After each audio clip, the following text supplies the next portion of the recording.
Okay.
Enfant du Saint-Esprit, Hosanna. Nous allons entrer dans un moment très important qui est le moment de la parole. Je voudrais que tu sois réellement attentif. J'ai toujours dit que la différence entre un homme qui progresse, un homme qui réussit, un homme qui avance, et celui qui n'avance pas, pardon, réside au niveau de l'information et de la formation. Ce matin, nous avons eu un texte. L'apôtre Paul a demandé à des disciples, est-ce que lorsque vous avez cru, vous avez reçu le Saint-Esprit? Et c'est tous les disciples ont dit à l'apôtre Paul, nous là, nous n'avons même pas entendu dire qu'il y ait un Saint-Esprit. La question est, qui a formé ces gens? Les lacunes doctrinales des maîtres se reflètent sur ces disciples, dit Ismaël. Les limites des maîtres automatiquement se ressentent dans la vie de ses disciples, dit Ismaël. C'est pourquoi un leader, un maître, c'est d'abord celui qui a mis de la connaissance, qui s'accapare de la connaissance et qui diffuse la connaissance. Vous allez voir que toute la vie de Jésus se résume à l'enseignement. Adassi. Si c'est faux, dites-moi que c'est faux. Toute sa vie se résume à l'enseignement. C'est vrai, il a fait des œuvres de puissance. Ça, c'est pour que les moins engagés puissent le suivre. Christ est un maître. Adasio. Mon âme bénit l'Éternel et n'oublie aucun de ses bienfaits. Ça, c'est David qui le dit. Mais aujourd'hui, Étienne nous a réunis et il interroge lui-même son âme. C'est-à-dire, Étienne, esprit et corps disent à Étienne, ah, mon âme, bénis l'Éternel et n'oublie aucun de ses bienfaits. Adasio. Nous connaissons la vie de David. En tant que chrétiens, nous connaissons la vie de ses serviteurs. En le disant, nous ne faisons pas allusion à la royauté de David, mais nous faisons allusion, n'est-ce pas, au chemin qui a conduit à son règne. Et en lisant et comprenant les Écritures, nous voyons comment il est sorti victorieux face aux animaux féroces tels les lions et l'ours dans la garde du troupeau de son père. Comment est-ce que Dieu l'a délivré des plans sombres et tristes du monarque Saül? Comment est-ce que Dieu a combattu auprès de lui devant le grand Goliath?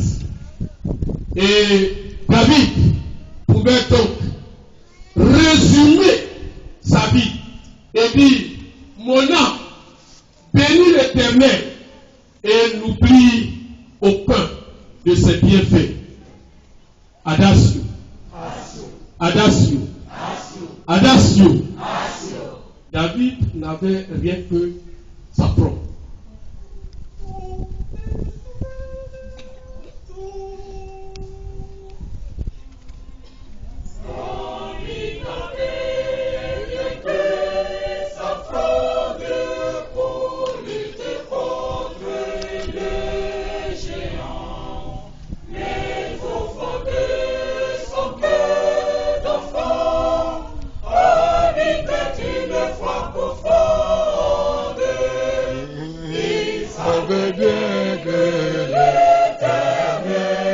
Combattait avec lui pour sauver Israël.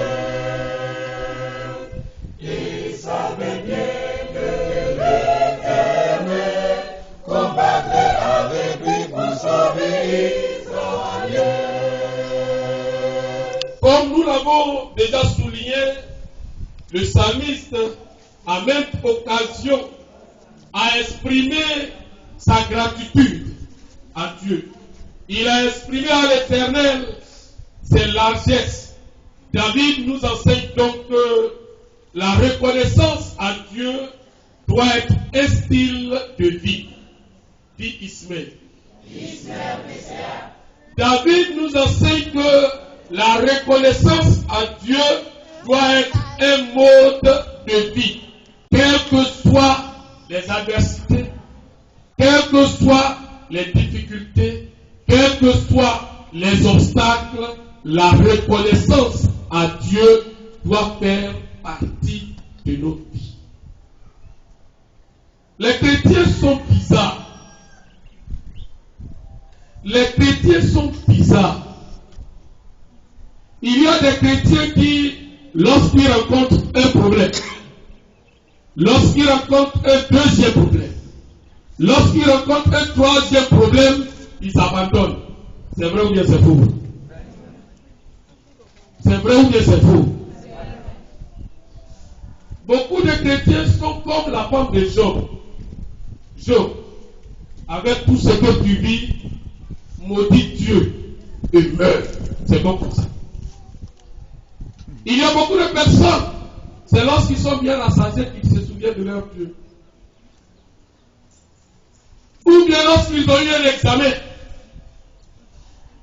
Mais lorsqu'ils traversent la vallée de l'homme de la mort, Dieu, où es-tu? Dieu, où es-tu? Aujourd'hui, nous nous sommes réunis ici pour dire merci au Dieu de Josué pour son serviteur Cès.